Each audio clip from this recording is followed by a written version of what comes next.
आज हम फॉर्मली अपना सिलेबस स्टार्ट कर रहे हैं, that is study note number 1 जो है, स्टडी नोट नंबर 1 जो है हमारे सिलेबस का, that is introduction to cost accounting, वो हम आज यहां पे स्टार्ट करने वाले हैं। इंट्रोडक्शन टू कॉस्ट अकाउंटिंग जो है वो आज हम यहां पे स्टार्ट करने वाले हैं। देखो किसी भी सब्जेक्ट की नॉलेज लेनी हो, भले ही वो प्रैक्टिकल हो, भले ही वो थ्योरेटिकल हो, तो सबसे पहले हमें उस सब्जेक्ट का थोड़ा सा इंट्रोडक्शन समझना होता है। इंट्रोडक्शन का मतलब क्या होता है? अगर कोई भी सब्जेक्ट है, जैसे आपका सब्जेक्ट का नाम है कॉस्ट अकाउंटिंग, तो एज ए स्टूडेंट मेरा ये मानना है कि मेरे माइंड में क्यूरियोसिटी आती है कि सर कॉस्ट अकाउंटिंग जो सब्जेक्ट का नाम है, इसका मतलब क्या होता है। तो हमेशा आपको कभी भी जब भी कोई सब्जेक्ट आप स्टार्ट करते हो, तो उसके सबसे पहले आपको उस सब्जेक्ट का एक इंट्रोडक्शन दिया जाता है, कुछ डेफिनेशन, कुछ टर्म्स, कुछ मीनिंग्स वगैरह बताए जाते हैं। ये जो introduction to cost accounting study note number 1 है, ये हमारे सिलेबस में 4 पार्ट्स में डिवाइड किया गया है। तो आज हम जो स्टार्ट करने जा रहे हैं वो करने जा रहे हैं पार्ट 1, स्टडी नोट नंबर 1 का पार्ट 1 आज हम स्टार्ट करने जा रहे हैं। और जो पार्ट 1 है, आप देख सकते हो आपके स्टडी मटेरियल में पार्ट 1 जो है वो है definition, scope, objectives and significance of cost accounting and its relationship with financial accounting and management accounting. तो इस पार्ट का इतना जो लेंदी सा नाम है, इससे ही काफी कुछ हमें आइडिया लगता है कि सर कहीं ना कहीं एक तो यहां पे डेफिनेशन होगी कि कॉस्ट अकाउंटिंग क्या होता है, स्कोप होगा कि कॉस्ट अकाउंटिंग कहां कहां यूज किया जा सकता है, ऑब्जेक्टिव्स होंगे कि कॉस्ट अकाउंटिंग के ऑब्जेक्टिव्स क्या हैं, सिग्निफिकेंस मतलब इंपॉर्टेंस होगी कि कॉस्ट अकाउंटिंग की क्या इंपॉर्टेंस है एक बिजनेस पॉइंट ऑफ व्यू से, कॉस्ट अकाउंटिंग और फाइनेंशियल अकाउंटिंग में क्या रिलेशन है, कॉस्ट अकाउंटिंग और मैनेजमेंट अकाउंटिंग में क्या रिलेशन है। ये सारी चीजें आपको कहीं ना कहीं इस पार्ट के नाम से ही आइडिया लग रहा है। Sir exam point of view से ये जो स्टडी नोट नंबर 1 का पार्ट 1 है, इसकी क्या रेलेवेंसी है? तो ऑन द बेसिस ऑफ जो भी हमारे एग्जामिनेशन हुए हैं, पास्ट पेपर्स हुए हैं, उसके बेसिस पे अगर मैं वेटेज की बात करूं तो 5 to 8 मार्क्स इसकी वेटेज रहती है। मतलब नॉर्मली 5 नंबर के क्वेश्चन तो आते ही हैं, मैक्सिमम 8 नंबर तक के क्वेश्चन भी इस पार्ट 1 में से देखे गए। थ्योरेटिकल टॉपिक है, थ्योरी क्वेश्चंस आएंगे, एमसीक्यू आ सकता है, शॉर्ट नोट पूछ सकते हैं, fill in the blanks true false like question भी देखने को मिल सकते हैं। और ये पूरा का पूरा थ्योरी टॉपिक है। थ्योरी कोई भी टॉपिक होता है तो मैं हमेशा उसके आगे टी लिख देता हूं ताकि बच्चों को आइडिया लग जाए कि सर ये प्रैक्टिकल चैप्टर है या फिर थ्योरी चैप्टर है, प्रैक्टिकल है या थ्योरी चैप्टर है, वो हमें यहां से आइडिया लग जाता है। तो सर थ्योरी टॉपिक है, क्या क्या इसके अंदर हमें चीजें पढ़नी है? मेरी हमेशा से आदत है कि मैं जब भी कोई टॉपिक स्टार्ट करता हूं तो सबसे पहले मैं माइंड में ये सेट करना चाहता हूं कि ये जो पार्ट 1 है हमारा, इसके अंदर अपने को पढ़ना क्या क्या है, मतलब क्या सीखने को मिलेगा इस टॉपिक से। तो सर एक तो इसमें हमें कॉस्ट का मीनिंग समझना है। जैसा कि मैंने अभी कहा, सब्जेक्ट का नाम क्या है? सब्जेक्ट का नाम क्या है? Cost accounting. तो सर मेरा ये मानना है अकाउंटिंग वर्ड तो खैर आपके लिए ज्यादा नया नहीं होता, हालांकि मैं बताऊंगा अकाउंटिंग का मीनिंग भी, बट अकाउंटिंग फिर भी आप लोगों को थोड़ा पता होता है। तो हम देखेंगे कि सर कॉस्ट क्या होता है, देन उसको मर्ज करेंगे अकाउंटिंग की डेफिनेशन के साथ और अकॉर्डिंगली हम बनाने की कोशिश करेंगे अपनी कॉस्ट अकाउंटिंग की डेफिनेशन। तो कॉस्ट अकाउंटिंग क्या होता है वो भी देखेंगे। अब जनरली अगर मैं एज ए कॉमन मैन बात करूं, तो as a common man, as a common student, मैं जब पूछता हूं भाई आपके सब्जेक्ट का नाम क्या है, कुछ बच्चे कहते हैं सर हमारे सब्जेक्ट का नाम कॉस्ट है, कुछ बच्चे कहते हैं हमारे सब्जेक्ट का नाम कॉस्ट अकाउंटिंग है, कुछ बच्चे कहते हैं सर कॉस्टिंग, कुछ कहते हैं कॉस्ट अकाउंटेंसी। लेकिन सब्जेक्ट में अगर मैं डेफिनेशन की बात करूं तो कॉस्ट वर्ड अलग होता है, कॉस्ट अकाउंटिंग की डेफिनेशन अलग है, कॉस्टिंग की डेफिनेशन अलग है और कॉस्ट अकाउंटेंसी की डेफिनेशन अलग है। ये चारों डेफिनेशन देखनी है अपने को सबसे पहले, तो सर ये क्या है और क्या डेफिनेशन इनकी होती है।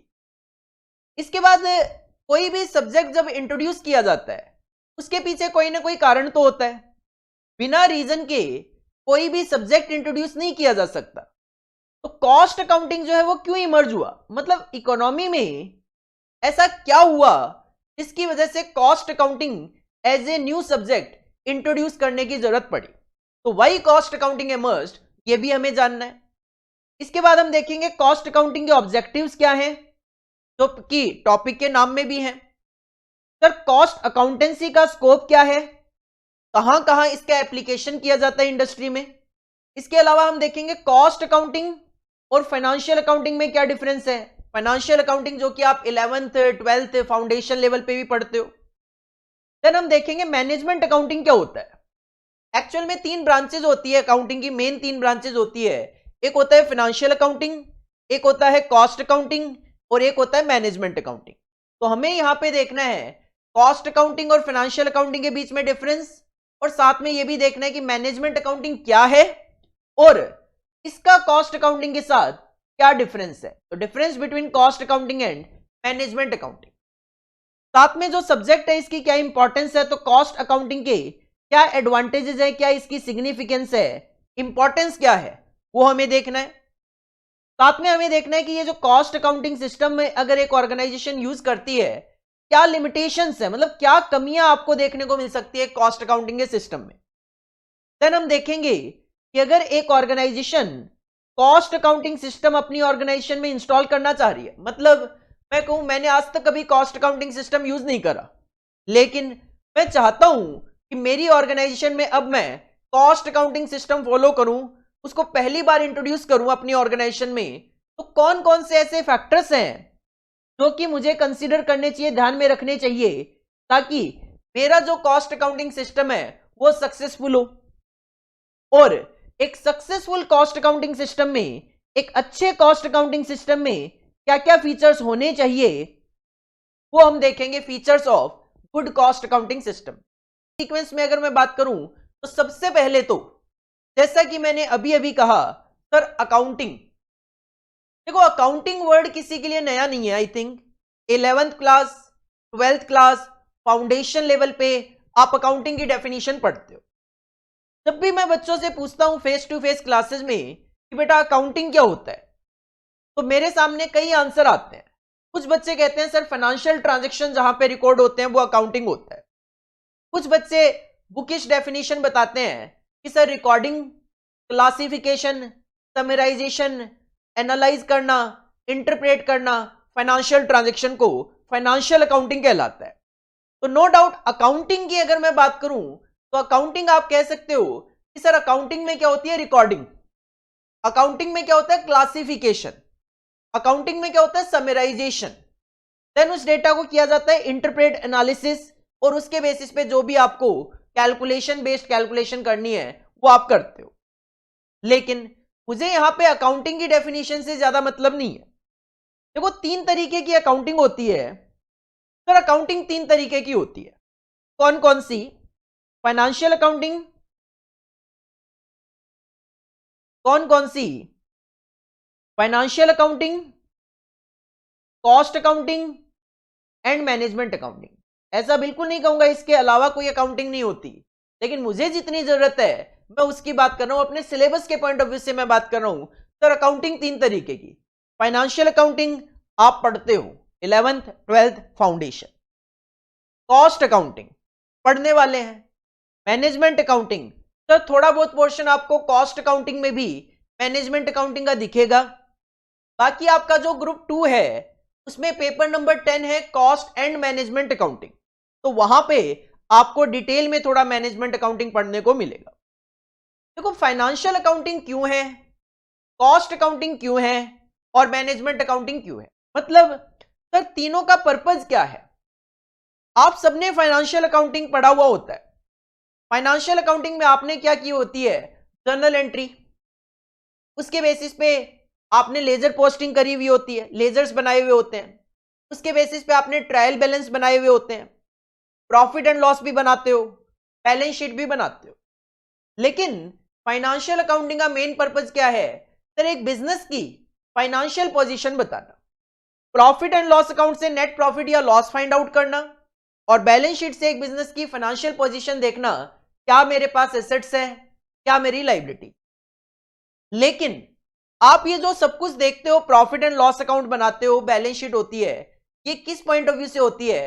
पूरी की पूरी ऑर्गेनाइजेशन के पॉइंट ऑफ व्यू से, पूरी की पूरी ऑर्गेनाइजेशन के पॉइंट ऑफ व्यू से।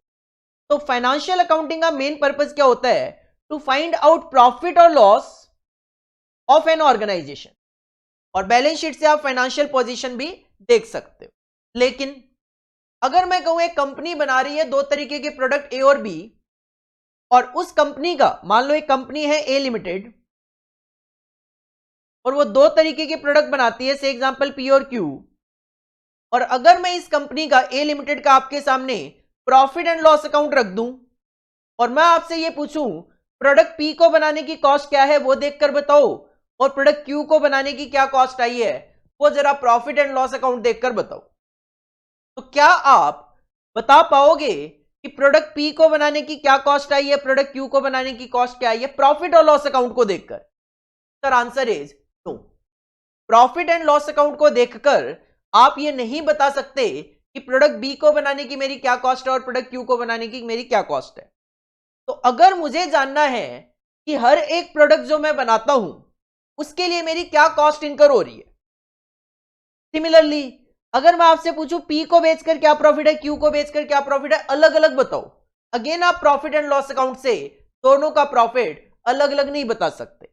तो अगर आपको जानना है कि पी से क्या प्रॉफिट है, क्यू से क्या प्रॉफिट है, पी को बनाने की क्या कॉस्ट है, क्यू को बनाने की क्या कॉस्ट है, तो उसके लिए आपको हेल्प लेनी पड़ेगी कॉस्ट अकाउंटिंग। तो कॉस्ट अकाउंटिंग का मेन पर्पस ही क्या है? To find out the cost and profit of a product, या फिर जहां जहां प्रोडक्ट वर्ड यूज किया जाए, मैं सर्विस के लिए भी कैलकुलेशन कर सकता हूं। मैं आपको टीच कर रहा हूं, मैं आपको ये जो पढ़ा रहा हूं, अगर मैं जानना चाहूं मेरी कॉस्ट क्या है, तो मैं एक सर्विस प्रोवाइड कर रहा हूं, मैं अपने खर्चों को बुक कर लूंगा, अकॉर्डिंगली मैं जान सकता हूं मेरी कॉस्ट क्या है। एज पर जो भी रूल्स रेगुलेशंस होंगे कॉस्ट अकाउंटिंग के, उसके अकॉर्डिंगली मैं फीस चार्ज करता हूं बच्चों से, अकॉर्डिंगली फीस में से जो मेरे खर्चे हैं वो माइनस करके मैं इजीली पता लगा पाऊंगा मेरे प्रॉफिट क्या है। मैं फाउंडेशन भी टीच करता हूं, मैं इंटर भी टीच करता हूं, मैं फाइनल भी टीच करता हूं, मैं अलग अलग भी कैलकुलेशन कर सकता हूं कि मुझे इंटर वालों से ये फीस रिसीव होती है, ये मेरे खर्चे, इनके लिए अकॉर्डिंगली मेरा इंटर वालों से ये प्रॉफिट है, फाइनल वालों से इतनी फीस मुझे रिसीव है, ये मेरे खर्चे हैं, तो फाइनल वालों से मुझे ये प्रॉफिट है। मतलब मैं इंडिविजुअली भी कैलकुलेशन कर सकता हूं कि मेरी क्या कॉस्ट है और क्या मेरे प्रॉफिट्स हैं। तो उसके लिए मुझे क्या अकाउंटिंग यूज करनी पड़ेगी? Cost accounting. और मैनेजमेंट का तो काम ही होता है डिसीजन लेने, मैनेजमेंट का तो काम ही होता है प्लानिंग करना, कंट्रोलिंग करना, ऑर्गेनाइजिंग करना, डिसीजंस लेना। तो मैनेजमेंट अकाउंटिंग क्या करता है? मैनेजमेंट अकाउंटिंग डेटा इकट्ठा करता है, फाइनेंशियल अकाउंटिंग से, कॉस्ट अकाउंटिंग से, जरूरत पड़े इकोनॉमिक्स से भी, मैथमेटिक्स से भी, फाइनेंशियल मैनेजमेंट से भी, जहां से भी जरूरत पड़े वहां से डेटा कलेक्ट करता है, और उस डेटा कलेक्ट करके उस डेटा को फिल्टर करता है, मतलब उसमें से वो डेटा निकालता है, एक्सट्रैक्ट करता है जिसकी हमें किसी तरीके के डिसीजन को लेने के लिए जरूरत है, और वो डेटा ले जाके किसके सामने रख देता है? मैनेजमेंट के सामने। तो मैनेजमेंट अकाउंटिंग एक टूल है जिसके बेसिस पे टॉप मैनेजमेंट डिसीजंस लेते हैं। सर किस तरीके के डिसीजन? डिसीजन का जो स्कोप है काफी वाइड हो सकता है, डिसीजन का जो स्कोप है वो काफी वाइड हो सकता है। जैसे एज ए स्टूडेंट आपका डिसीजन ये हो सकता है, सर ग्रुप 1 पहले दूं या बाद में, ग्रुप 1 पहले दूं, ग्रुप 2 पहले दूं, दोनों एक साथ दूं, तो आप भी तो डिसीजन ही ले रहे हो। इसी तरीके से एक बिजनेस के पॉइंट ऑफ व्यू से मैं बात करूं, एक बिजनेस जानना चाहता है ये मशीन मेरे पास जो है काफी पुरानी हो गई है, क्या मैं इसको हटाकर नहीं ले आऊं? मैं 3 तरीके के प्रोडक्ट बेच रहा हूं ए बी सी, क्या मुझे एक प्रोडक्ट और इसमें ऐड करना चाहिए डी या नहीं करना चाहिए? मैं 3 तरीके के प्रोडक्ट बेच रहा हूं ए बी सी, क्या मुझे सी कंटिन्यू करना चाहिए कि नहीं करना चाहिए? मुझे एक शर्ट बनाने के लिए, मुझे शर्ट बनाने के लिए क्लॉथ की जरूरत है, क्या मैं क्लॉथ मार्केट से खरीदूं या क्लॉथ की फैक्ट्री खुद लगा लूं? तो डिसीजन जो है, डिसीजन का स्कोप काफी वाइड है, किसी भी तरीके का डिसीजन हो सकता है रिलेटेड टू योर बिजनेस। आप किस तरीके का बिजनेस करते हो उसके अकॉर्डिंगली आपको डिसीजन लेने पड़ेंगे, और उसके लिए आपकी हेल्प कौन करेगा? Management accounting. तो मैनेजमेंट अकाउंटिंग जो है वो यूज किया जाता है for decision making. Management accounting use किया जाता है डिसीजन मेकिंग के लिए। और डिसीजन मेकिंग के लिए डेटा कहां से आता है? तो जैसा कि मैंने कहा, कहीं से भी डेटा आप इकट्ठा कर सकते हो। मेनली कहां से आता है? तो sir, on the basis of data received from financial and cost accounting. Mainly data कहां से कलेक्ट करते हैं? सिर्फ फाइनेंशियल अकाउंटिंग और कॉस्ट अकाउंटिंग से, लेकिन जरूरी नहीं है केवल यहीं से। अगर आपको लगता है भाई इकोनॉमिक्स का कोई डेटा चाहिए, मैथमेटिक्स का डेटा चाहिए, यू कैन कलेक्ट और take decision on the basis of data received. तो सर, 3 तरीके की accounting: financial accounting, cost accounting, management accounting. Financial accounting आपको पूरे बिजनेस का प्रॉफिट और लॉस बताता है। अगर मुझे प्रोडक्ट वाइज या पर सर्विस वाइज प्रॉफिट और लॉस या कॉस्ट पता करने हैं, कॉस्ट अकाउंटिंग हेल्प करेगा। और किसी भी तरीके का डिसीजन लेना है तो मैनेजमेंट अकाउंटिंग आपकी हेल्प करेगा। सर, ये तो बात हुई अकाउंटिंग की कि अकाउंटिंग इस तरीके की होती है, और ये हमने देखा। अब जो सब्जेक्ट का नाम है, सब्जेक्ट का नाम क्या है? Cost accounting. तो सर, सब्जेक्ट के नाम में ये जो कॉस्ट है, सब्जेक्ट के नाम में जो ये वर्ड कॉस्ट है, इसका क्या मतलब है? कॉस्ट का बड़ा सिंपल सा मतलब होता है खर्चे। जब भी मैं बच्चों को पूछता हूं फेस टू फेस क्लासेस में, तो बड़ा कॉस्ट का मतलब क्या होता है, मेरे पास मोस्टली आंसर क्या आते हैं? या तो खर्चे या फिर एक्सपेंसेस, और दोनों बिल्कुल ठीक है। मैं आपको टीज कर रहा हूं यहां से, तो मैं कुछ सॉफ्टवेयर्स यूज कर रहा हूं, मैं इंटरनेट यूज कर रहा हूं, मैं लाइटिंग्स यूज कर रहा हूं, मैं अपना लैपटॉप यूज कर रहा हूं, टैब यूज कर रहा हूं, पेन यूज कर रहा हूं, मोबाइल यूज कर रहा हूं, अपने आप को देखने के लिए कि सब कुछ ठीक चल रहा है कि नहीं चल रहा। तो ये सारी मेरे क्या है? कॉस्ट है। किस चीज की कॉस्ट है? सर, आपको सर्विस प्रोवाइड करने के लिए मेरी ये कॉस्ट है। तो कॉस्ट का सिंपल सा मतलब क्या होता है? खर्चे। कॉस्ट का मतलब खर्चे तो होता है सर, लेकिन आप थोड़ा बिजनेस के पॉइंट ऑफ व्यू से बात करो तो बिजनेस मेनली दो तरीके के होते हैं। बिजनेस मेनली दो तरीके के होते हैं, एक तो मैन्युफैक्चरिंग और एक सर्विस। हाँ, इसके अलावा तीसरा भी होता है ट्रेडिंग, लेकिन ट्रेडिंग में क्या होता है? आप माल खरीद करके बेच देते हो। आप एक जगह से माल खरीदते हो, दूसरी जगह बेच देते हो, बहुत इजीली वहां पे कैलकुलेशन हो जाती है, वो भी आप कवर कर सकते हो। बट मेनली अगर मैं बात करूं, दो तरीके के बिजनेस सर, या तो मैं कोई ना कोई मैन्युफैक्चरिंग में एंगेज हो सकता हूं, या फिर मैं सर्विस प्रोवाइड करने में एंगेज हो सकता हूं। तो अगर आप बिजनेस के पॉइंट ऑफ व्यू से बात करोगे तो सर, इसका मतलब एक मैन्युफैक्चरिंग ऑर्गेनाइजेशन प्रोडक्ट बनाती है, तो उसको बनाने से रिलेटेड जो खर्चे हैं वो कॉस्ट है। अब उसका टारगेट केवल माल को बना के रखना तो नहीं है, बेचना भी है। तो सर, जब उस कंपनी ऑर्गेनाइजेशन उस माल को बेचेगी, डिस्ट्रीब्यूट करेगी, उसके कुछ खर्चे इनकर होंगे। और अगर मैं आपको सर्विस प्रोवाइड कर रहा हूं तो मेरे भी कुछ खर्चे इनकर हो रहे हैं। तो कॉस्ट का मतलब बिजनेस पॉइंट ऑफ व्यू से क्या ले सकते हो आप? सर, कॉस्ट का मतलब होता है खर्चे, एक्सपेंसेस इनकर्ड। किस पे? या तो प्रोडक्ट को बनाने में, उसको डिस्ट्रीब्यूट करने में, और अगर आप बात करते हो कि सर मैं तो प्रोडक्ट नहीं बनाता, मैं तो सर्विस प्रोवाइड करता हूं, तो जो आप सर्विस प्रोवाइड करोगे उस पे खर्चे। तो कॉस्ट का एक सिंपल सा मतलब अगर मैं कहूं, expenses incurred on manufacturing the product, distribution of product और on providing the service. Cost का सिंपल सा मतलब expenses incurred on manufacturing the product, distribution of product और on providing the services. Simple definition of cost, simple definition of cost. Sir, cost समझ में आता है खर्चे, कॉस्ट समझ में आता है खर्चे। कॉस्ट अकाउंटिंग क्या होता है? जो मेरे सब्जेक्ट का नाम है कॉस्ट अकाउंटिंग, क्या होता है? सर, अकाउंटिंग का मतलब होता है रिकॉर्डिंग, क्लासिफिकेशन, समराइजेशन। रिकॉर्डिंग के लिए कलेक्शन ऑफ डेटा, तो यू कैन से कलेक्शन ऑफ डेटा, उसके बेसिस पे रिकॉर्डिंग करना, देन क्लासिफिकेशन करना, कौन सा खर्चा डायरेक्ट है, कौन सा खर्चा इनडायरेक्ट है, उसका समराइजेशन करना, profit and loss balance sheet वगैरह बनाना। किसका? कॉस्ट का। अकाउंटिंग किसकी करनी है यहां पे? कॉस्ट की। मतलब आपने कहा सर खर्चे जो होते हैं वो कॉस्ट है, तो अगर मैं इसकी अकाउंटिंग कर लूं, अगर मैं इसको रिकॉर्ड कर लूं, इसको क्लासीफाई कर लूं, इसको समराइज कर लूं, तो वो क्या बन जाएगा मेरा? Cost accounting. तो अकाउंटिंग की डेफिनेशन इस कॉस्ट के अंदर मर्ज कर दो, तो कॉस्ट अकाउंटिंग की डेफिनेशन क्या बन जाएगी? 4 वर्ड आपको ध्यान में रखने हैं। सर डेटा कलेक्ट करूंगा, कलेक्शन, उसको रिकॉर्ड करूंगा, देन उसको क्लासीफाई करूंगा कि कौन सा खर्चा डायरेक्ट है, कौन सा खर्चा इनडायरेक्ट है, कौन सा खर्चा वेरिएबल है, कौन सा खर्चा फिक्स्ड है। जो भी क्लासिफिकेशन पॉसिबल है वो कर सकता हूं। समराइजेशन के पॉइंट ऑफ व्यू से हम प्रॉफिट एंड लॉस कॉस्टिंग में भी बना सकते हैं। Collection, recording, classification and summarisation of expenses incurred. किस पे? Sir on manufacturing the product, distribution of product और ऑन प्रोवाइडिंग द सर्विस। तो 4 वर्ड ऐड करने हैं।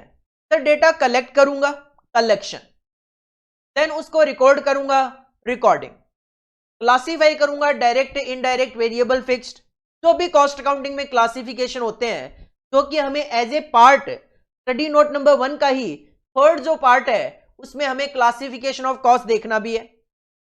देन उसका समराइजेशन मतलब प्रॉफिट एंड लॉस बनाना। किसका?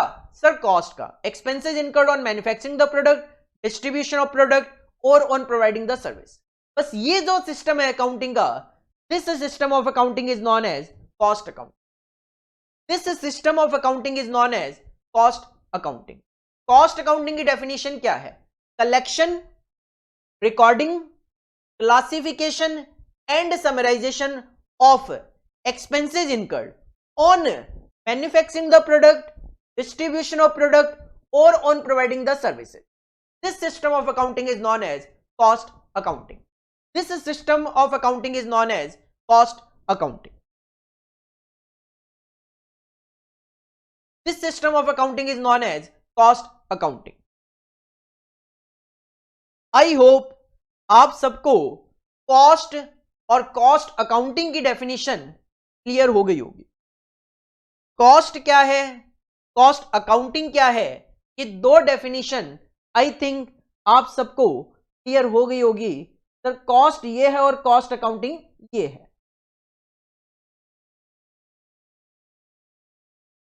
आगे चलूं, सर 2 वर्ड सीखे हमने, कॉस्ट क्या है, कॉस्ट अकाउंटिंग क्या है। अब जैसा कि मैंने कहा, most of the student cost accounting और कॉस्टिंग को सेम समझते हैं। नो डाउट आप इसको इंटरचेंजेबली बोलने में तो यूज कर सकते हो, लेकिन थ्योरेटिकली अगर मैं बात करूं, दोनों में फर्क है। एक्चुअल में कॉस्ट अकाउंटिंग में आप क्या कर रहे हो? Recording, classification, summarisation, collection of data. लेकिन यहां पे मेरे माइंड में एक क्वेश्चन अराइज होता है, यहां पे मेरे माइंड में एक क्वेश्चन अराइज होता है, और वो क्वेश्चन क्या है? सर क्वेश्चन ये है कि एक कंपनी बनाती है ये डिजिटल पेन, एक कंपनी बनाती है ये डिजिटल पेन, और मैं आपको एजुकेशन की सर्विस प्रोवाइड कर रहा हूं। एक कंपनी बनाती है ये डिजिटल पेन और मैं आपको एजुकेशन सर्विस प्रोवाइड कर रहा हूं, तो मेरे माइंड में एक क्वेश्चन अराइज ये हो रहा है, क्या ये कंपनी जो पेन बनाती है और मैं जो आपको एजुकेशन सर्विस प्रोवाइड करता हूं, क्या मेरा कॉस्ट को रिकॉर्ड करने का तरीका, क्लासिफिकेशन करने का तरीका, कॉस्ट को कैलकुलेट करने का तरीका क्या सेम होगा?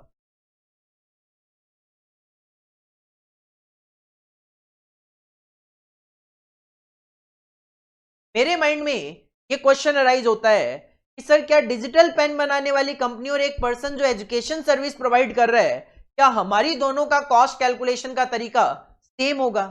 Answer is no. Answer is no. तो फिर कौन मुझे बताए कि ये डिजिटल पेन बनाने वाली कंपनी अपनी कॉस्ट कैसे कैलकुलेट करे और मैं अपनी कॉस्ट कैसे कैलकुलेट करूं? तो हमारे सिलेबस में काफी सारे मेथड्स ऑफ कॉस्टिंग है।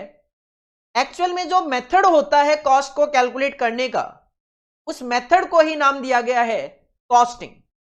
तो कॉस्टिंग की डेफिनेशन क्या है? एक तरीके से कि एक ऐसा सिस्टम, एक ऐसी प्रोसीजर तो हमें बताता है कि डिजिटल पेन बनाने वाली कंपनी कैसे कॉस्ट कैलकुलेट करे और मैं उसको कैसे कैलकुलेट करूं।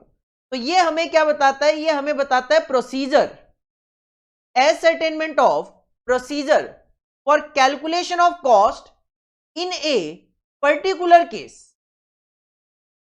कि डिजिटल पेन एक पर्टिकुलर केस है, इसके केस में कैसे कैलकुलेशन की जाए। एजुकेशन सर्विस एक पर्टिकुलर केस है, इस केस में कैसे कॉस्ट की कैलकुलेशन की जाए। तो बस वो जो तरीका है कॉस्ट को कैलकुलेट करने का, कौन बताएगा हमें, सर वो स्ट्रीम अलग है, दैट इज कॉस्टिंग। तो एक्चुअल में डेफिनेशन के पॉइंट ऑफ व्यू से फर्क है। कॉस्ट अकाउंटिंग का काम है रिकॉर्डिंग से रिलेटेड, लेकिन वो रिकॉर्डिंग होनी कैसे है वो कौन बताएगा, कॉस्टिंग। तो कॉस्टिंग आपको बताएगा होना कैसे है, कैलकुलेशन कैसे करनी है, जबकि वो हमें कॉस्ट अकाउंटिंग क्या बताएगा। कॉस्ट अकाउंटिंग कहता है रिकॉर्डिंग करना, कॉस्ट अकाउंटिंग है। क्लासिफिकेशन करना, कॉस्ट अकाउंटिंग है। कैसे करना है रिकॉर्डिंग, कैसे करना है classification, that is known as costing, that is known as costing. और जब आप कॉस्टिंग और कॉस्ट अकाउंटिंग, कॉस्टिंग आपको क्या बता रहे हैं, एक प्रोसीजर, कॉस्टिंग आपको क्या बता रहे हैं, एक प्रोसीजर। कॉस्ट अकाउंटिंग क्या बता रहा है, करना क्या है, रिकॉर्डिंग करनी है। सर कैसे करना है, सर कॉस्टिंग बताएगा। जब आप इन दोनों को एक्चुअल में अप्लाई करोगे, जब आप इन दोनों को कंबाइंड कर दोगे, तो वो कॉम्बिनेशन कंबाइंड जो है वो कहलाता है, वो जो कॉम्बिनेशन है वो कहलाता है कॉस्ट अकाउंटेंसी, वो कहलाता है कॉस्ट अकाउंटेंसी। तो सिंपल अगर मैं आपको कहूं कि कॉस्ट अकाउंटिंग क्या है, तो you can say sir cost accounting plus costing जो है इसको कॉस्ट अकाउंटेंसी बोला गया। कॉस्ट अकाउंटेंसी की डेफिनेशन क्या है, when principles of cost accounting and costing are applied. जब आप कॉस्टिंग, वो क्या कहता है, रिकॉर्डिंग करो, क्लासिफिकेशन करो। कॉस्टिंग क्या कहता है, करना कैसे है। जब इसको एक्चुअल में अप्लाई किया जाता है तो that combination is known as cost accountancy. You can say sir costing plus cost accounting is equal to cost accountancy. मतलब ब्रॉड वर्ड क्या है, cost accountancy is the broad word, क्योंकि उसके अंदर कॉस्टिंग भी कवर्ड है और उसके अंदर कॉस्ट अकाउंटिंग वर्ड भी कवर्ड है। कॉस्ट अकाउंटेंसी क्या है, when principles of cost accounting and costing are applied for calculation of cost।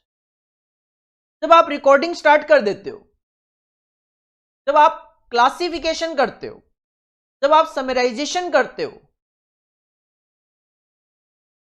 Service के केस में ऑपरेटिंग कॉस्टिंग के अकॉर्डिंगली, फार्मा के केस में बैच कॉस्टिंग के एप्लीकेशन के अकॉर्डिंगली, तो वो एक्चुअल एप्लीकेशन कहलाता है कॉस्ट अकाउंटेंसी।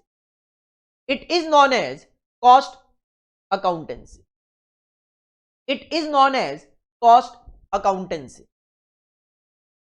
तो कॉस्ट अकाउंटेंसी क्या है, cost accountancy is the science, art and practice of a cost accountant. Cost accountancy का एप्लीकेशन कौन करेगा, सर कॉस्ट अकाउंटिंग का एप्लीकेशन करेगा कॉस्ट अकाउंटेंट। अब कहते हैं ये साइंस भी है, ये आर्ट भी है और ये प्रैक्टिस भी है। देखो किसी भी सब्जेक्ट को आप साइंस तब बोल सकते हो जब उसके अपने कुछ तरीके हो, अपने कुछ मेथड्स हो।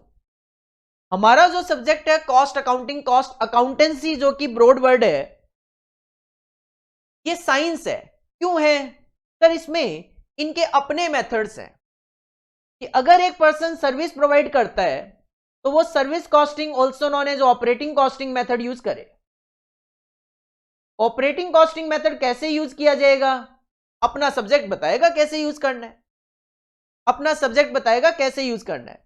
तो जब आप किसी भी सब्जेक्ट के अपने रूल्स रेगुलेशंस होते हैं तो हम उसको साइंस बोलते हैं। आर्ट किसी भी सब्जेक्ट को या किसी भी काम को तब बोला जाता है जब उस काम को करने के लिए किसी न किसी स्किल की जरूरत होती है। अब अगर एक कॉस्ट अकाउंटेंट है और वो कॉस्ट अकाउंटेंसी करता है, कॉस्ट अकाउंटेंसी करना मतलब रिकॉर्डिंग करना, क्लासिफिकेशन करना, समराइजेशन करना, उस मेथड के अकॉर्डिंगली जिस मेथड का एक्चुअल में एप्लीकेशन होना है, जब उसके अकॉर्डिंगली वो काम करता है तो उसमें कुछ ना कुछ स्किल तो होगी, तभी तो वो रिकॉर्डिंग, क्लासिफिकेशन, समराइजेशन खर्चों का कर पाएगा। बिना स्किल के तो वो ऑफ कोर्स नहीं कर पाएगा। तो किसी भी एक्टिविटी को, किसी भी सब्जेक्ट को आर्ट तब बोला जाता है जब उस काम को करने के लिए आपको किसी स्किल की जरूरत होती है, और प्रैक्टिस किसी भी काम को तब बोला जाता है जब हम उस काम को बार बार अप्लाई करते हैं। तो कॉस्ट अकाउंटेंट का काम ही क्या होता है? एप्लीकेशन करना। किस चीज का एप्लीकेशन करना? सर कॉस्ट अकाउंटिंग कैलकुलेट करना, प्रॉफिट कैलकुलेट करना, मतलब कॉस्ट अकाउंटेंसी के जो रूल्स है उनको अप्लाई करना, तो उसको बोला जाता है प्रैक्टिस। एफर्ट्स एक तरीके से, एप्लीकेशन एक तरीके से। तो you can say sir cost accountancy is the science, art and practice of cost accountant. कई बार फिल इन द ब्लैंक्स वगैरह में पूछा जाता है, cost accountancy is the science, art and blank of a cost accountant. तो हमें पता होना चाहिए ये वर्डिंग्स क्या है, ये लाइन क्या है। तो सबसे पहले दोबारा से एक बार मैं पीछे आता हूं, तो 4 डेफिनेशंस है, 4 मीनिंग है जिन पे अपने को कॉन्सेंट्रेट करना है। तो सबसे पहले कॉस्ट। कॉस्ट क्या है? Expenses incurred on manufacturing the product, distribution of product और on providing the services. Cost accountancy क्या है? Collection, recording, classification and summarisation of expenses incurred on manufacturing the product, distribution of product or on providing the services. This system of accounting is known as cost accounting. This system of accounting is known as cost accounting. Sir costing क्या है? Costing हमें बताता है ascertainment of procedure for calculation of cost in a particular case is known as costing. एक particular case में cost calculate करने के लिए क्या प्रोसीजर यूज होनी है? कॉस्टिंग क्या है? एक पर्टिकुलर केस में कॉस्ट कैलकुलेशन के लिए क्या प्रोसीजर यूज होनी है, this is known as costing. और cost accounting plus costing is equal to cost accountancy, and cost accountancy is the science, art and practice of a cost accountant. These are the 4 definitions, these are the 4 definitions जो कि हमारे exam में जो MCQ like question आते हैं, short questions आते हैं, उनको करने में आपकी हेल्प करेगा। आई होप ये जो 4 डेफिनेशन मैंने आपके सामने रखी है ये आपको क्लियर हुई होगी।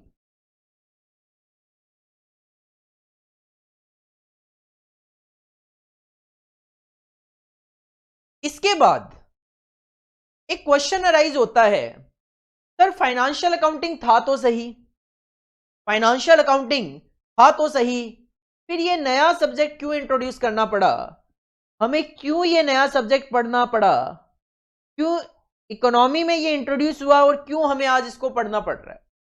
क्वेश्चन अराइज होता है, व्हाई कॉस्ट अकाउंटिंग इमर्ज्ड, कि कॉस्ट अकाउंटिंग क्यों इमर्ज हुआ? देखो कहीं ना कहीं फाइनेंशियल अकाउंटिंग में कुछ कमियां थी जिसकी वजह से कॉस्ट अकाउंटिंग को इंट्रोड्यूस करना पड़ा। वो कमियां क्या थी अगर मैं एक आध आपके सामने रखूं, तो पहली कमी ये थी कि एक ऑर्गेनाइजेशन जब कोई प्रोडक्ट बनाती थी, एक पर्सन कोई सर्विस प्रोवाइड करता था, तो वो ये जानना चाहता था कि भाई मैंने ये जो प्रोडक्ट बनाया है, इस प्रोडक्ट को बनाने की मेरी क्या कॉस्ट है। और कहीं ना कहीं फाइनेंशियल अकाउंटिंग इस पर्पस को सॉल्व करके नहीं दे रहा था, जिसकी वजह से हमें एक नया सब्जेक्ट इंट्रोड्यूस करना पड़ा, and that subject is known as cost accounting. हमें एक नया सब्जेक्ट इंट्रोड्यूस करना पड़ा, that subject is known as cost accounting. तो पहला रीजन क्या है कॉस्ट अकाउंटिंग के इमर्ज होने का? Why cost accounting emerged as a specialised discipline. June 2018 में ये क्वेश्चन भी पूछा गया था 5 मार्क्स की वेटेज के साथ, 5 मार्क्स की वेटेज के साथ, 5 मार्क्स की वेटेज के साथ हमसे ये क्वेश्चन भी पूछा गया था। तो सबसे पहला रीजन क्या है सर? सबसे पहला रीजन है limitations of financial accounting. Limitation of financial accounting. Limitation of financial accounting कि फाइनेंशियल अकाउंटिंग में कुछ कमियां थी जिसकी वजह से कॉस्ट अकाउंटिंग को as a new discipline introduce करने की जरूरत पड़ी।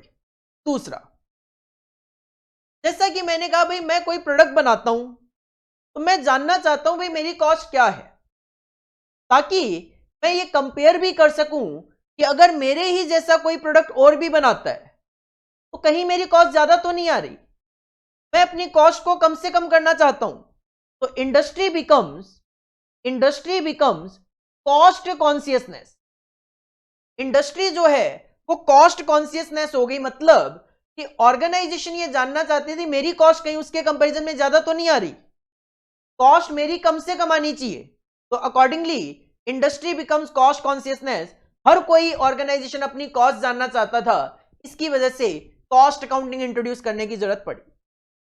तीसरा, इंडस्ट्री में जो डेवलपमेंट है वो ज्यादा होने लगा। इंडस्ट्री में जो डेवलपमेंट है वो ज्यादा होने लगा। इंडस्ट्री में डेवलपमेंट बढ़ गया, मतलब कहूं तो सिंपल सी बात है, प्रोडक्शन का लेवल बढ़ गया, प्रोडक्शन का वॉल्यूम बढ़ गया। अब जब रैपिड इंडस्ट्रियल डेवलपमेंट हुई, अलग अलग तरीके के नए नए प्रोडक्ट बनने लगे, प्रोडक्शन का वॉल्यूम बढ़ने लग गया, तो फाइनेंशियल अकाउंटिंग के लिए ये मुश्किल हो गया कि हर एक प्रोडक्ट की अलग अलग कॉस्ट कैसे निकाली जाए। तो अलग से एक सब्जेक्ट इंट्रोड्यूस करने की जरूरत पड़ी, कॉस्ट अकाउंटिंग। कुछ अलग से रूल्स बनाए गए कि कॉस्ट कैसे कैलकुलेट की जाए। चौथा, जब मार्केट में इन्फ्लेशन देखने को मिला कि हर एक प्रोडक्ट के प्राइसेस बहुत ज्यादा बढ़ रहे हैं, तो उस प्राइस को कंट्रोल करने के लिए गवर्नमेंट ने देखा कि जब तक इन प्रोडक्ट की कॉस्ट नहीं पता चलेगी कि भी इसको बनाने की क्या कॉस्टिंग आ रही है, प्रोडक्ट को बनाने की क्या कॉस्टिंग आ रही है, तब तक हमें यह नहीं पता चल पाएगा कि ये जो प्राइसेस रखे जा रहे हैं ये रीजनेबल रखे भी जा रहे हैं कि बहुत हाई प्राइसेस रखे जा रहे हैं। अकॉर्डिंगली कॉस्ट अकाउंटिंग को इंट्रोड्यूस करने की जरूरत पड़ी कि एक ऐसा सिस्टम होना चाहिए ताकि हम उसकी कॉस्ट को पता कर सकें, और कॉस्ट पता करने का मतलब है हम उसके बेसिस पे एक रीजनेबल प्राइस भी डिटरमाइन कर सकें, एक रीजनेबल प्राइस भी डिटरमाइन किया जा सके। इसके अलावा मार्केट में कंपटीशन बढ़ने लग गया। पहले केवल इक्का दुक्का लोग ही किसी प्रोडक्ट को बनाते थे, अब उसको 18, 20, 25, 30 लोग बनाने लग गए, अलग अलग प्राइसेस मार्केट में आने लग गए। तो मैं भी ये जानना चाहूंगा कि यार मैं कितना और प्राइस कम कर सकता हूं इसका, और वो प्राइस अगर आप कम करना चाहते हो तो आपको अपनी कॉस्ट कम करनी पड़ेगी। कितना मैं कॉस्ट कम कर सकता हूं, कैसे अपनी कॉस्ट को कम कर सकता हूं, और ये सारे के सारे टेक्निक कहां पे है सर? कॉस्ट अकाउंटिंग में। कॉस्ट को कंट्रोल करना, कॉस्ट को कंट्रोल करने का मतलब होता है पहले एक स्टैंडर्ड्स बनाना कि कॉस्ट आपकी आनी कितनी चाहिए, पहले एक स्टैंडर्ड क्रिएट करना कि आपकी कॉस्ट आनी कितनी चाहिए। देन जब आप एक्चुअल में प्रोडक्शन करो तो उसके साथ कंपेयर करके देखो कि आपकी कॉस्ट कहीं ज्यादा तो नहीं आ रही, और अगर ज्यादा आ रही है तो क्यों आ रही है ये पता लगाना, और जो भी उसके पीछे कारण है उसके लिए रेमेडियल एक्शंस लेना कि सर ऐसा करके मैं अपनी कॉस्ट को कंट्रोल कर सकता हूं। तो कॉस्ट को कंट्रोल करने के लिए ऑर्गेनाइजेशंस ने कॉस्ट अकाउंटिंग की जरूरत समझी। देन काफी सारे लॉ आ गए to comply with legislation like essential commodities act, industrial development and regulation act. कुछ एक्ट आ गए, रूल्स रेगुलेशंस आ गए, अब उनको समझने के लिए भी कॉस्ट अकाउंटिंग की जरूरत पड़ने लग गई। भाई कॉस्ट कैसे निकाले? देखो रीजन तो एक ही है, रीजन मोटा मोटी तो एक ही है कि भाई हर ऑर्गेनाइजेशन ये जानना चाहती थी मैं जो बना रहा हूं उसकी मेरी क्या कॉस्टिंग है। क्यों जानना चाहती थी? उसके रीजन अलग अलग हैं सर। एक तो फाइनेंशियल अकाउंटिंग में कुछ कमियां थी। क्या कमी थी सर? हर एक प्रोडक्ट की अलग अलग कॉस्ट नहीं कैलकुलेट कर पा रहा था।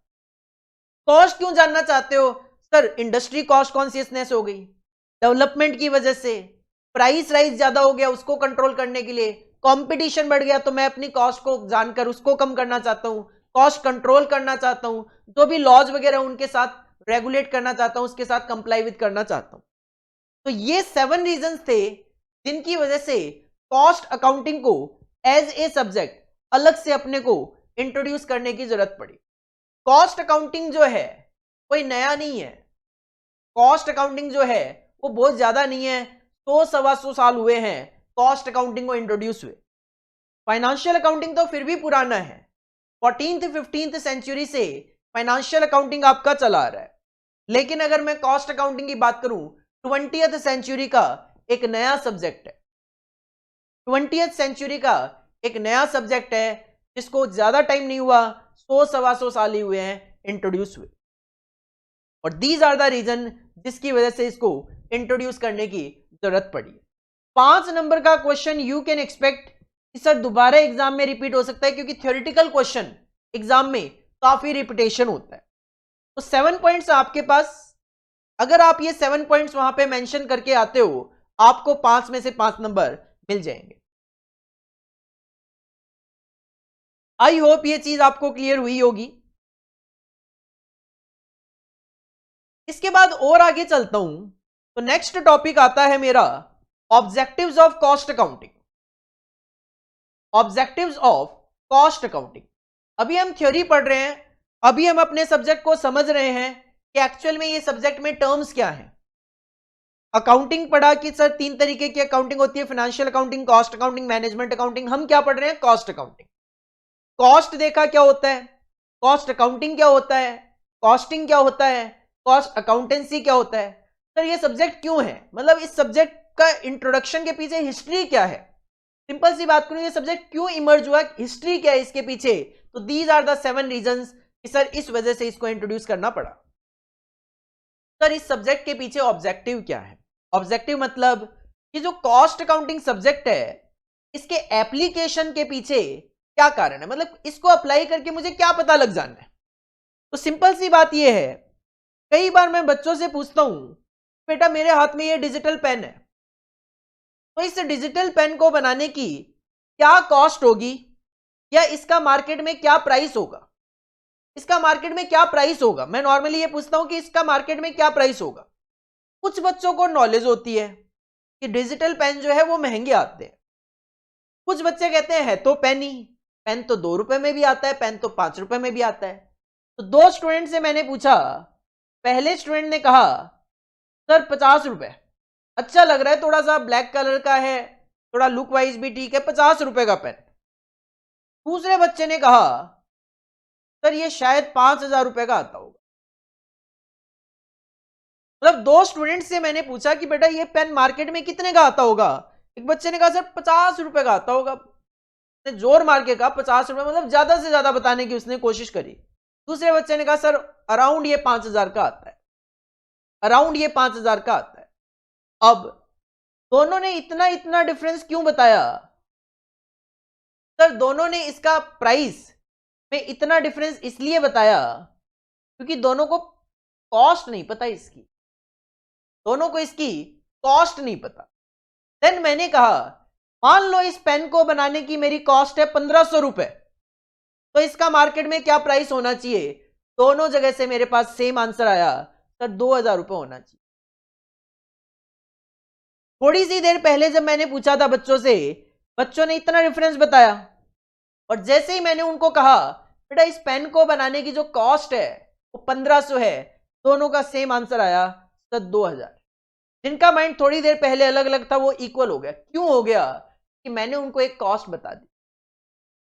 कॉस्ट अकाउंटिंग का पहला पर्पज यही है कि सर कॉस्ट अकाउंटिंग को अप्लाई करके एक ऑर्गेनाइजेशन ये जानना चाहती है कि एक प्रोडक्ट को बनाने की हमारी क्या कॉस्ट इनकर होती। सर कॉस्ट क्यों जानना चाहती है? ताकि वो सेलिंग प्राइस डिटरमाइन कर सके कि मार्केट में मैं इसको कितने में बेचूं।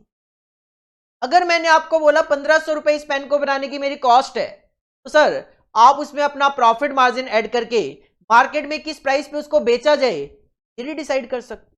लेकिन जब तक कॉस्ट नहीं पता, प्राइस कहानी ये 50 और 5,000 वाली हो सकती।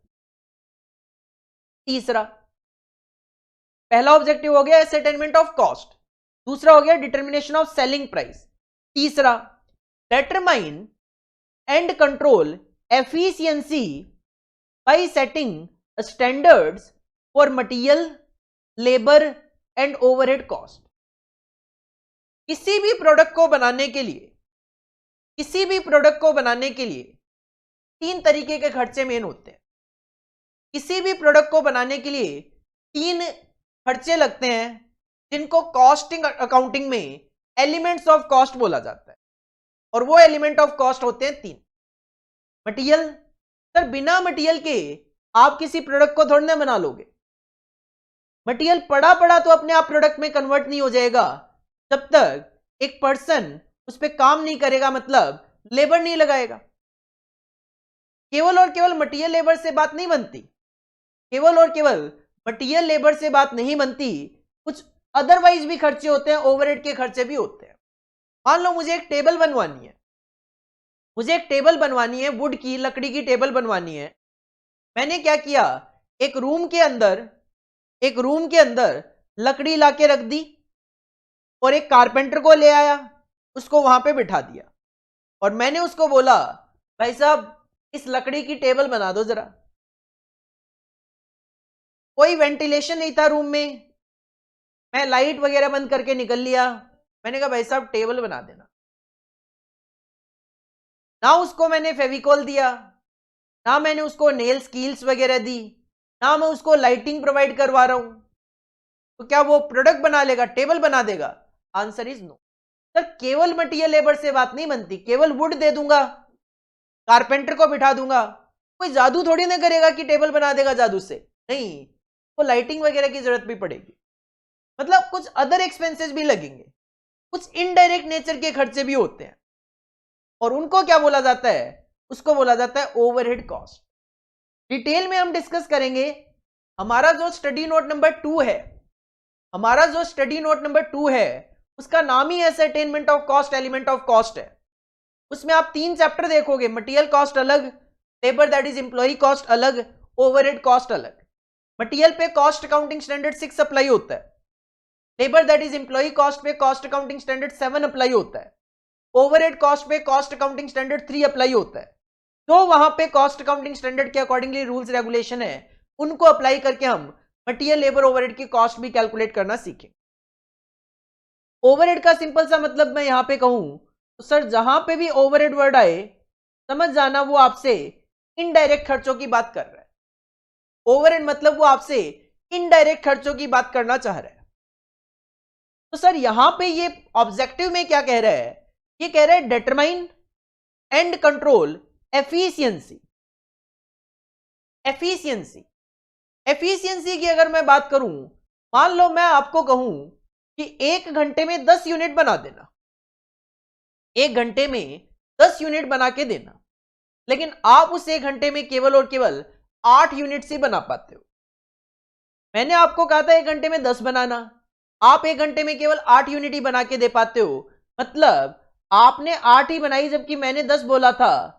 आपकी जो एफिशिएंसी है वो कम है सर, 100% एफिशिएंसी है नहीं, आपकी 80% ही एफिशिएंसी है। आपने 8 ही बनाई जबकि मैंने बोला था 10 बना के देना, तो आपकी जो एफिशिएंसी है वो केवल और केवल 80% एफिशिएंसी ही है। तो कहते हैं एफिशिएंसी डिटरमाइन करनी है अपने को, उसके लिए क्या चाहिए, डेटा चाहिए। कहां से आएगा data, sir cost accounting. Cost accounting की डेटा की हेल्प से हम एक वर्कर की एफिशिएंसी कैलकुलेट करने की कोशिश करते हैं कि सर इसने 80% काम ही किया है। एंड कंट्रोल एफिशिएंसी को कंट्रोल करने की कोशिश करते हैं, हम उसको बोलेंगे भाई 80% ही काम किया है, अगली बार 100% काम नहीं किया तो नौकरी से निकाल दूंगा।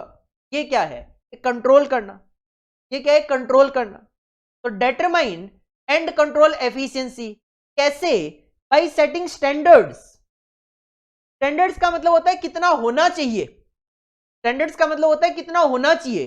जैसे मैंने क्या कहा, मैंने कहा भाई 1 घंटे में 10 यूनिट बननी चाहिए, तो मैंने पहले स्टैंडर्ड सेट कर दिया कि भाई 1 घंटे में 10 बननी चाहिए। आपने 8 ही बनाई, 80% ही काम किया है, अगली बार 100% काम नहीं हुआ, निकाल दूंगा। और ये जो मैंने आपको तरीका बताया, ये बताया है लेबर से रिलेटेड, क्योंकि वर्कर को बोल रहा हूं मैं। इसी तरीके से मैं ये वर्कर को मटेरियल के पॉइंट ऑफ व्यू से भी बोल सकता हूं कि भाई जो 1 यूनिट है 5 किलो में बन जानी चाहिए। 1 यूनिट जो है वो 5 किलो में बन जानी चाहिए। 5 किलो मटेरियल में उसको दूं, कहता हूं 1 यूनिट बन जानी चाहिए। वो 4 किलो में ही बना दे, बहुत अच्छी बात है।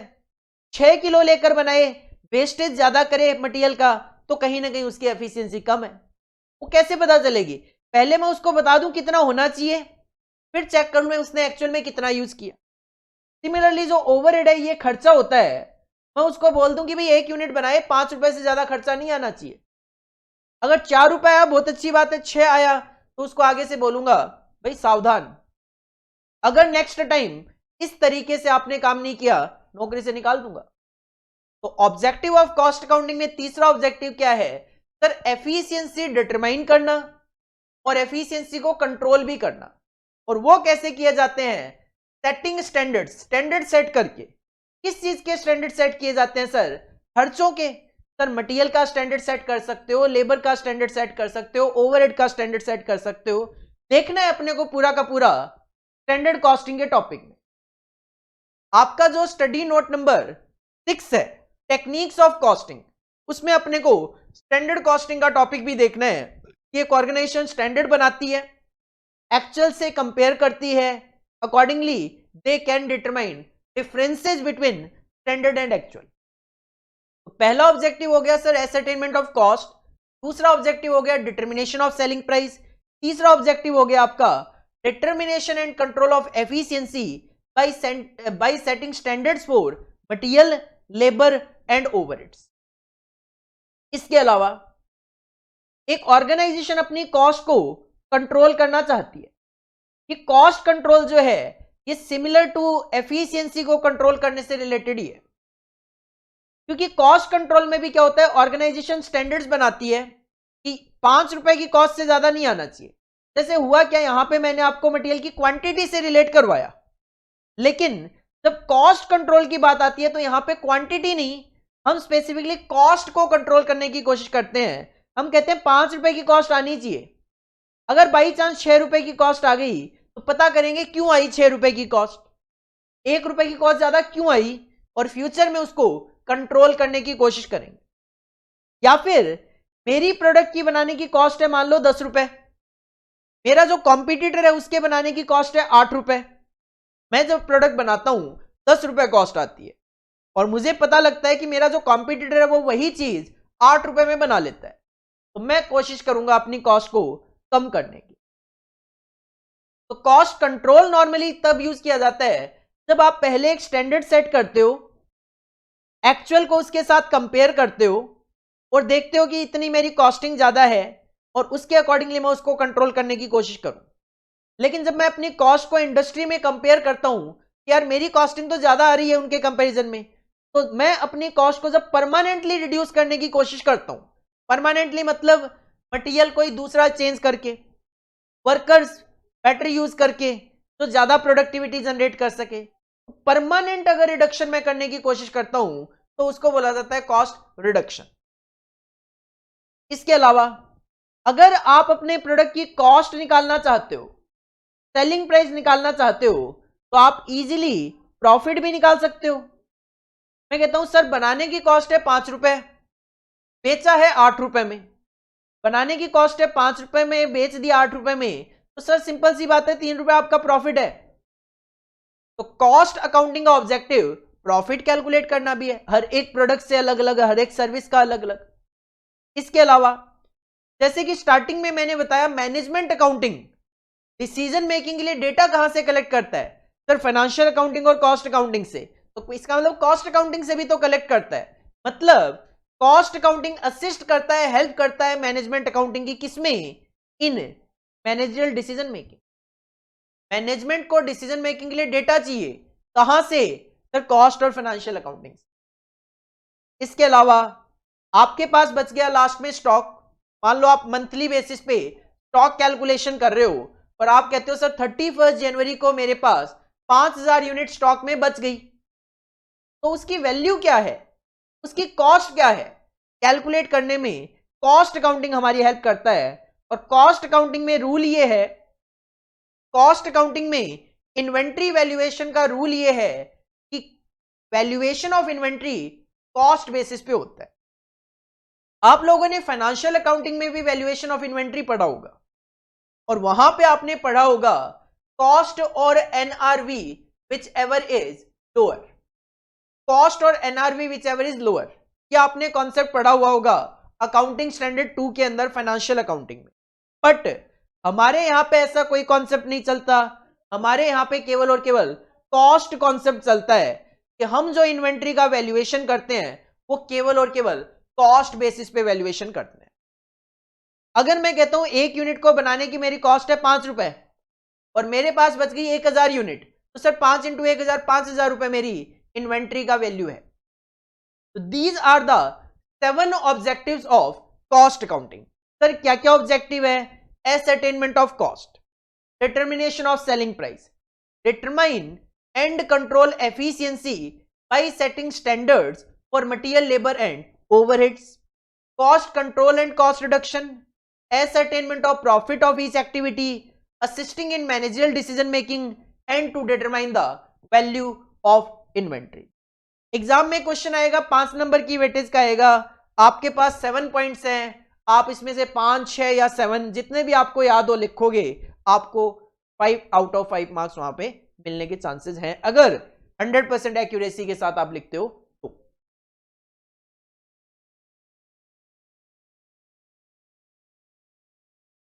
I hope objectives of cost accounting आप इजीली अंडरस्टैंड कर पाए हैं।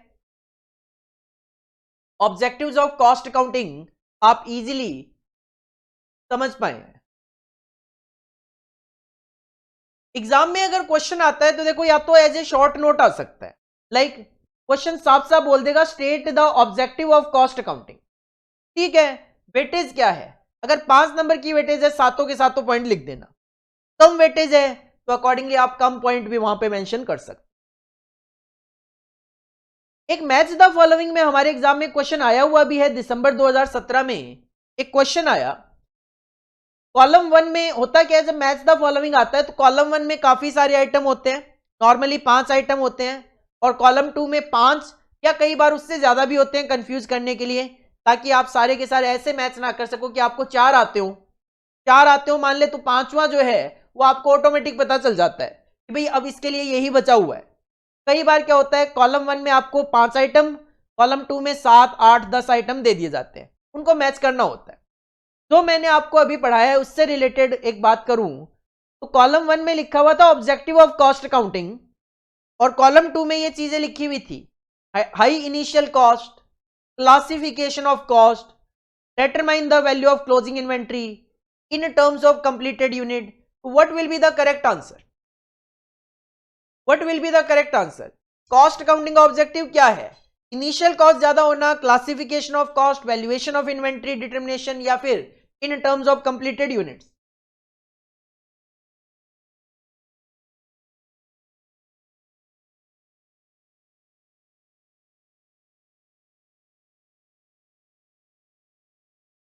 तो सर हमने अभी अभी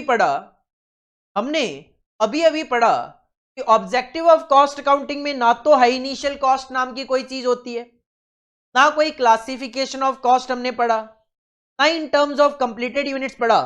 हमने पढ़ा कि कॉस्ट अकाउंटिंग जो है वो value of closing inventory calculate करने में मदद करता है। Final answer is C, to determine the value of closing inventory, to determine the value of closing inventory, to determine the value of closing inventory, that will be your final answer. तो इस तरीके से exam में question आ सकता है, जरूरी नहीं है as the match the following ही आए, हो सकता है एज ए एमसीक्यू ऊपर लिख दो ऑब्जेक्टिव ऑफ कॉस्ट अकाउंटिंग, नीचे 4 ऑप्शन दिए हुए हैं ए बी सी डी, अपने को करेक्ट जो भी है वो सिलेक्ट करना है। इसके बाद नेक्स्ट टॉपिक आता है, जो कि आज की क्लास का अगर मैं बात करूं तो लास्ट टॉपिक हमारा रहेगा, बाकी हम नेक्स्ट क्लास में कंटिन्यू करेंगे इसी टॉपिक को। तो आज की क्लास का जो लास्ट टॉपिक आता है हमारा, वो आता है सर जो कॉस्ट अकाउंटेंसी होता है। Cost accountancy is the broad word, इसमें कॉस्टिंग भी कवर्ड है, इसमें कॉस्ट अकाउंटिंग भी कवर्ड है। इसका स्कोप क्या है, तो कहां पे ये यूज होता है? स्कोप का मतलब कहूं सर कहां कहां ये यूज होता है, तो सिंपल सी बात है, कॉस्ट अकाउंटेंसी यूज होता है कॉस्ट को कैलकुलेट करने में, कॉस्ट अकाउंटेंसी यूज होता है कॉस्ट अकाउंटिंग में, मतलब रिकॉर्डिंग क्लासिफिकेशन में। सर कॉस्ट अकाउंटेंसी यूज होता है कॉस्ट को कंट्रोल करने में। कॉस्ट अकाउंटेंसी यूज होता है कॉस्ट की रिपोर्ट्स को प्रिपेयर करने में। कॉस्ट अकाउंटेंसी यूज होता है जब ऑडिटर ऑडिट करने आता है, ऑडिटर जब चेक करने के लिए आता है कि हमने जो अकाउंट्स मेंटेन किए हैं वो सही किए हैं कि नहीं किए, कॉस्ट ऑडिट में हेल्प करता है। कॉस्ट अकाउंटेंसी यूज होता है कॉस्ट को एनालाइज करने में। तो कॉस्ट अकाउंटेंसी का जो स्कोप है 6 पॉइंट्स में हमें यहां पे गिवन है, काफी सिंपल है। सर सबसे पहले तो एसेटेनमेंट ऑफ कॉस्ट, कि कॉस्ट अकाउंटेंसी को अप्लाई करके, कॉस्ट अकाउंटेंसी को यूज करके हम कैलकुलेट करके पाते हैं अपने प्रोडक्ट और सर्विस की कॉस्ट। तो पहला पॉइंट हो गया cost ascertainment, to find out the cost of product और service. Second cost accounting, sir इसका मतलब रिकॉर्डिंग वगैरह में हेल्प करेगा कि ट्रांजैक्शन कैसे रिकॉर्ड किए जाए। तो recording of expenditure incurred, recording of expenditure incurred, कि हमारे जो खर्चे होते हैं उनको रिकॉर्ड करते हैं कॉस्ट अकाउंटेंसी के अंदर। कॉस्ट कंट्रोल की मैं बात करूं तो कॉस्ट कंट्रोल की डेफिनेशन है it is the process. Cost control होता क्या है सर, ये एक प्रोसेस होती है कॉस्ट को कंट्रोल करने की। कंट्रोल कैसे किया जाता है, तो जैसा कि मैंने पहले भी कहा, एक ऑर्गेनाइजेशन क्या करती है, पहले स्टैंडर्ड बना लेती है कि भाई 5 रुपए की कॉस्ट आनी चाहिए। अब उस 5 रुपए की कॉस्ट जब सेट कर ली तो अकॉर्डिंगली एक कंट्रोल करने की कोशिश करती है। तो it is the process of regulating the action, तो as to keep the element of cost, मतलब material labour overhead. Element of cost में 3 एलिमेंट कवर होते हैं, material labour and overheads, within the set parameters. Set parameters का मतलब standard, कि जो हमने पैरामीटर सेट किए अपने खर्चों के, उसके अंदर अंदर अपनी कॉस्ट को रखने के लिए एक्शन करना, एफर्ट्स करना ही कॉस्ट कंट्रोल कहलाता है। कॉस्ट कंट्रोल क्या, it is the process of regulating the action, action लेना ताकि हम अपनी कॉस्ट को with in the set parameters, standards के अंदर अंदर रख सके। तो कॉस्ट कंट्रोल। कॉस्ट रिपोर्ट्स, जैसा कि हम कह रहे हैं बार बार कि हम टॉप मैनेजमेंट या मैनेजमेंट को इंफॉर्मेशन प्रोवाइड करते हैं, तो ये तो है नहीं कि जर्नल एंट्री प्रोवाइड कर देंगे। सर उनको जिस इंफॉर्मेशन की जरूरत होगी उसको एक रिपोर्ट की फॉर्म में उनके पास भेजा जाएगा। तो reports are prepared for use by the management. Reports को यूज कौन करेगा, management at different levels. Like एक एचआर मैनेजर है, ह्यूमन रिसोर्स मैनेजर है, उसको वर्कर्स से रिलेटेड डेटा की जरूरत हो सकती है, लेकिन एक मैनेजमेंट को डिसीजन लेना है कि प्रोडक्ट सी को मैं फ्यूचर में कंटिन्यू करूं या ना करूं, तो उसको प्रोडक्ट सी से रिलेटेड प्रॉफिट और लॉस के डेटा की जरूरत हो सकती है। तो डिपेंडिंग अपॉन कि मैं क्यों आपसे रिपोर्ट मांग रहा हूं, उसके अकॉर्डिंगली रिपोर्ट प्रोवाइड करवाई जाएगी बनाकर। तो reports are prepared for use by the management at different levels. Cost reports क्यों बनाई जाती है, क्या हेल्प मिलेगी, कॉस्ट रिपोर्ट हेल्प इन, उसके बेसिस पे प्लानिंग की जा सकती है आगे कंटिन्यू करना है कि नहीं करना। उसके बेसिस पे कंट्रोल किया जा सकता है कि भाई किस प्रोडक्शन लेवल पे हम काम करें, अभी हम 10,000 यूनिट बना रहे हैं, उसको बढ़ाना है नहीं बढ़ाना। परफॉर्मेंस अप्रेजल, परफॉर्मेंस अप्रेजल मतलब कि भाई एक मैनेजर है, मान लो प्रोडक्शन मैनेजर, वो प्रोडक्शन करवा रहा है, तो उसकी परफॉर्मेंस कैसी है, सही है प्रोडक्शन, जितना प्रोडक्शन होना चाहिए, जिस मटेरियल में होना चाहिए, जितनी लेबर से होना चाहिए, हो पा रहा है कि नहीं हो पा रहा। उसके बेसिस पे उसको बोनस देना है, सैलरी बढ़ानी है, क्या करना है। अप्रेजल मतलब उसके काम की परफॉर्मेंस देखना अच्छा है कि नहीं है। एंड फाइनली ऑफ कोर्स उसके बेसिस पे लिए जा सकते हैं decision making. Cost report help in planning, control, performance appraisal and managerial decision making. Cost audit, जैसा कि मैंने कहा भाई आप जब कॉस्ट अकाउंटेंसी मेंटेन करोगे, डेटा मेंटेन करोगे, तभी तो सामने वाला ऑडिट करेगा, चेक करेगा उनको कि सही से बनाए कि नहीं बनाए। अगर वही प्रॉपर नहीं है वो चेक क्या करेगा। तो कॉस्ट ऑडिट का मतलब, ऑडिट जहां पे वो भी वर्ड आ जाए समझ जाना, चेकिंग, वेरिफिकेशन करना आपने जो मेंटेन किया वो सही है कि नहीं है।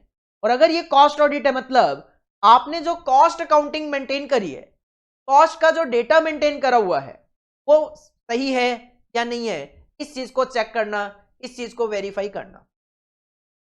तो cost audit is the verification of correctness of cost account, कि आपने जो कॉस्ट अकाउंट मेंटेन किए हैं वो सही है कि नहीं, इसका वेरिफिकेशन करना।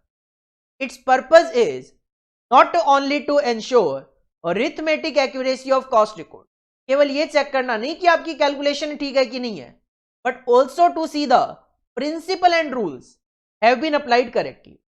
जैसा कि मैंने कहा कि भाई मटेरियल के लिए कॉस्ट अकाउंटिंग स्टैंडर्ड 6 होता है, लेबर के लिए कॉस्ट अकाउंटिंग स्टैंडर्ड 7 है, ओवरहेड के लिए कॉस्ट अकाउंटिंग स्टैंडर्ड 3 है। तो कॉस्ट अकाउंटिंग स्टैंडर्ड्स में रूल्स और प्रिंसिपल ही तो लिखे हुए हैं। तो कॉस्ट ऑडिट में ये चेक किया जाएगा कि जैसा कॉस्ट अकाउंटिंग स्टैंडर्ड्स में लिखा हुआ है, क्या आप उसके अकॉर्डिंगली अकाउंटिंग मेंटेन कर रहे हो कि नहीं कर रहे, वो क्या है, कॉस्ट ऑडिट है। और फाइनली अगर मैं बात करूं एनालिसिस ऑफ कॉस्ट, आप कॉस्ट का एक एनालिसिस कर सकते हो, मेरे जो खर्चे हैं उनमें क्या क्या खर्चा आ रहा है, क्या खर्चा आना चाहिए था, एक्चुअल में क्या खर्चा आ रहा है, क्यों आ रहा है, अगर ज्यादा खर्चा आ रहा है तो ये सारी चीजें आप एनालाइज कर सकते हो कॉस्ट डेटा से।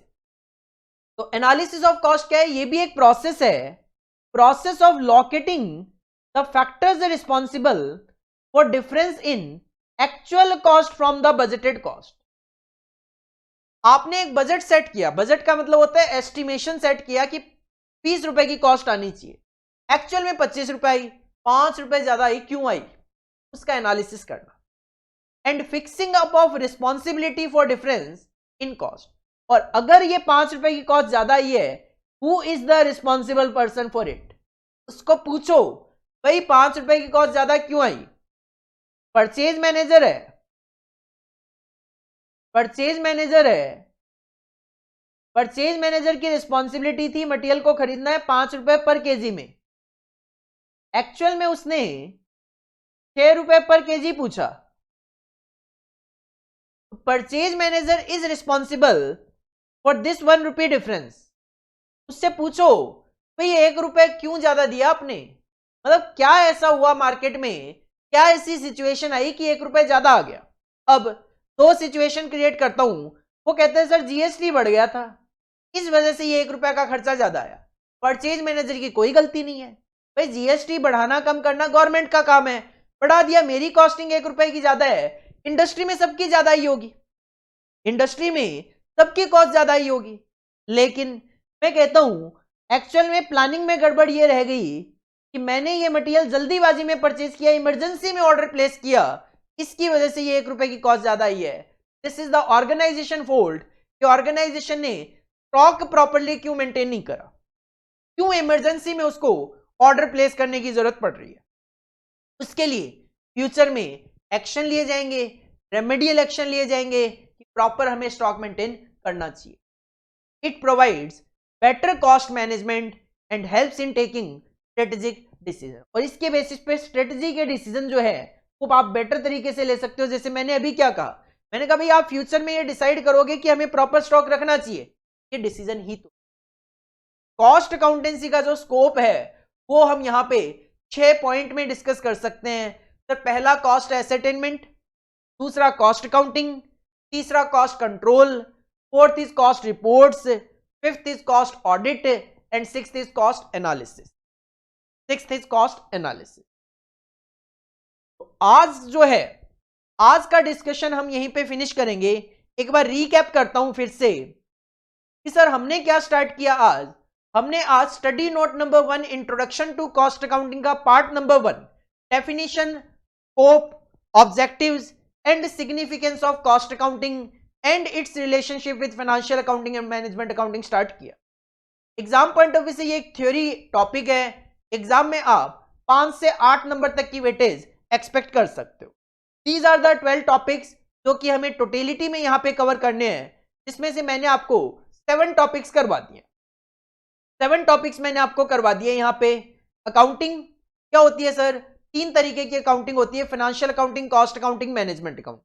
फाइनेंशियल अकाउंटिंग हमें पूरी ऑर्गेनाइजेशन का प्रॉफिट लॉस बताता है, कॉस्ट अकाउंटिंग हमें प्रोडक्ट वाइज और सर्विस वाइज कॉस्ट और प्रॉफिट बताता है, और मैनेजमेंट अकाउंटिंग का काम है डिसीजन मेकिंग। सर कॉस्ट क्या है, expenses incurred on manufacturing the product, distribution of product or on providing the service. Sir cost accounting क्या है, collection, recording, classification and summarisation of expenses incurred on manufacturing the product, distribution of product or on providing the services. This system of accounting is known as cost accounting. Sir costing क्या है, ascertainment of procedure for calculation of cost in a particular case, एक particular case में cost calculate करने का तरीका क्या होगा, that तरीका इज नॉन एज कॉस्टिंग। और जब हम कॉस्टिंग प्लस कॉस्ट अकाउंटिंग कहते हैं तो that is equal to cost accountancy, and cost accountancy is science, art and practice of cost accountant. ये याद करना है आपको, fill in the blanks like question में आता है। कॉस्ट अकाउंटिंग क्यों इंट्रोड्यूस किया गया, why cost accounting emerge, sir 7 reason है। First, limitation of financial accounting. दूसरा, industry becomes cost consciousness, rapid industrial development, to control the price rise, growing the competition, cost control, and to comply with the legislation like essential commodities act, industrial development and regulation act. Objective क्या है sir, ये भी 7 है। Cost determination objective है, selling determination objective है, efficiency को determine करना और कंट्रोल करना भी एक ऑब्जेक्टिव है, प्रॉफिट कैलकुलेट करना एक ऑब्जेक्टिव है, कॉस्ट कंट्रोल कॉस्ट रिडक्शन एक ऑब्जेक्टिव है, to assist the management decision making एक ऑब्जेक्टिव है, टू वैल्यू द इन्वेंट्री एक ऑब्जेक्टिव है। कॉस्ट अकाउंटेंसी का स्कोप क्या है sir, 6 points, cost ascertainment, cost accounting, cost control, cost reports, cost audit, cost analysis. तो ये टॉपिक है, 7 टॉपिक्स हमने आज डिस्कस कर लिए हैं। नेक्स्ट क्लास में हम इसी को कंटिन्यू करेंगे, नेक्स्ट क्लास में हम इसी को कंटिन्यू करेंगे। तब तक के लिए थैंक यू, बाय।